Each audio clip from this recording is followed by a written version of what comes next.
Salut tout le monde, aujourd'hui je vous propose de corriger un exercice vraiment intéressant donc, sur les applications et les ensembles. Donc ça mélange les deux sujets. Donc il y a des notions d'injectivité, de surjectivité et de bijection. Donc je vous laisse chercher l'énoncé, n'hésitez pas à lâcher un petit like si vous pensez que la vidéo peut vous être utile. Et ensuite je vais passer à la correction. Allez, donc on est parti pour la correction. Donc on va montrer par double implication cette équivalence. C'est logique de procéder comme ça. Donc on va commencer par montrer que le membre de gauche implique le membre de droite. Donc on suppose que phi est injective et il faut montrer que A union B égale à E. Donc qu'est-ce que ça veut dire que phi est injective? Par définition, ça veut dire que si on prend x et y deux parties de E, eh bien phi de x égale phi de y, ça implique que x égale y. Étant donné la conclusion qu'on va obtenir, c'est-à-dire donc A union B égale à E, eh bien si on a phi de A union B égale phi de E, alors A union B égale à E. Donc c'est la définition en fait de l'injectivité avec x égale A union B et y égale E. Donc on va essayer de montrer que phi de A union B égale phi de E. Donc A union B et E, ce sont des parties de E, donc on a le droit de calculer l'image de ces ensembles par phi. Donc phi de A union B, qu'est-ce que ça fait? On remplace dans la définition. Ça donne A union B inter A union B inter B. Et donc là, on va du coup faire distribuer l'intersection sur l'union. Donc au final, ça va faire A inter A, union A inter B, A inter B, union B inter B. Donc B inter B, ça fait B, A inter A, ça fait A. Au final, appartenir à la fois AA et... appartenir à A ou à A et B, c'est en fait appartenir à A. De la même manière, appartenir à B ou à A et B, c'est appartenir à B en fait. Donc au final, ça montre que phi de A union B, c'est égal à AB. Et maintenant, phi de E, ça fait quoi? Ça fait E inter A, E inter B. Et vu que A et B sont inclus dans E, c'est plus restrictif d'appartenir à A que à E. Donc E inter A, ça fait A, et E inter B, ça fait B. Donc phi de E, c'est AB. Donc on a bien phi de A union B égale phi de E, et vu que phi est injective, on en déduit que A union B égale à E. Donc c'est exactement ce qu'on voulait. Maintenant, on étudie les réciproques, c'est-à-dire qu'on suppose que A union B égale à E, et on montre que phi est injective. Donc c'est plus difficile, pourquoi? Parce qu'il va falloir montrer que pour tout x et y des parties de E, phi de x égale phi de y, ça implique que x égale y.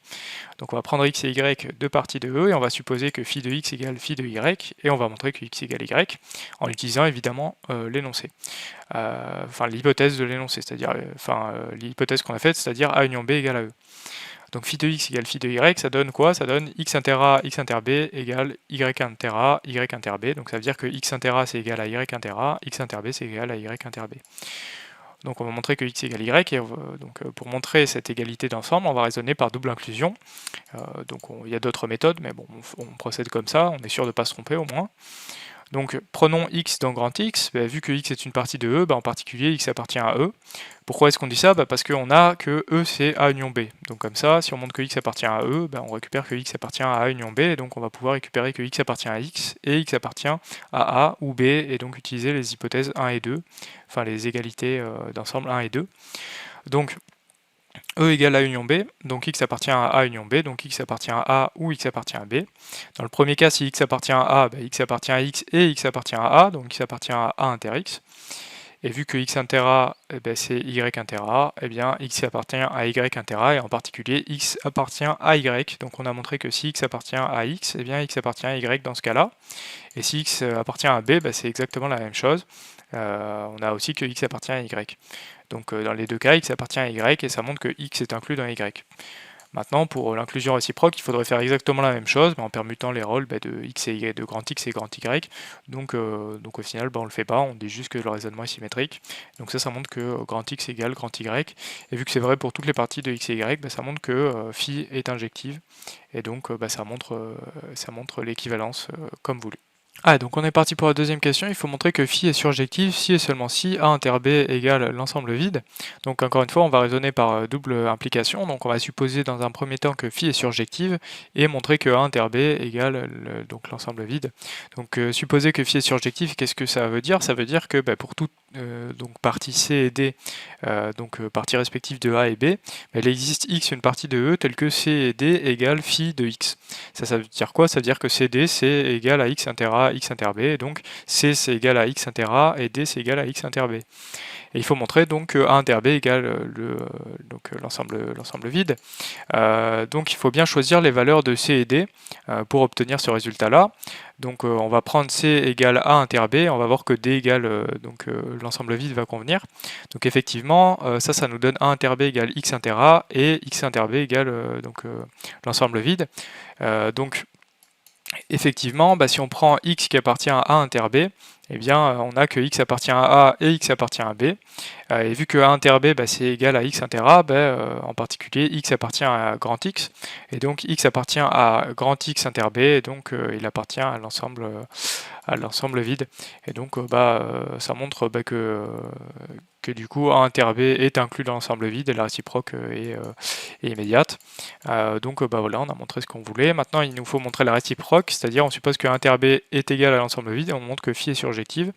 Donc on doit montrer pour tous C et D des parties de A et B, il existe un certain x tel que C et D égale phi de x, c'est-à-dire encore une fois C égale x inter A, D égale x inter B. Donc on va fixer C et D deux parties de A et B respectivement. Donc on va faire un petit schéma, voir ce que ça donne. Donc on représente le schéma, ça donne ça. Vu que C et D sont des parties de A, elles sont à l'intérieur de A et B respectivement. Et A inter B c'est l'ensemble vide, donc l'intersection est effectivement nulle. Donc on a bien respecté les hypothèses sur le dessin. Donc on va pouvoir s'appuyer sur ce dessin pour réfléchir. Donc nous on veut choisir x tel que x inter A égale C. Et vu que C est inclus dans A, on a envie en fait de prendre x égale C. Comme ça, si on prend x égale C, C inter A, ça donne C, donc on a ce qu'on veut. Mais on doit aussi avoir x inter B égale D, et donc là on a envie de prendre x égale D. Donc comment est-ce qu'on peut conjuguer les deux trucs en même temps, les deux conditions en même temps? On va faire x égale C union D. On va voir que ça fonctionne. Et donc c'est bien une partie de E, effectivement. Et donc on vérifie qu'on a bien C union D inter A égale C et C union D inter B égale D. Donc on va le vérifier. C union D inter A, ça fait quoi? Ça fait C inter A union D inter A. Donc ça on a juste développé. Voilà.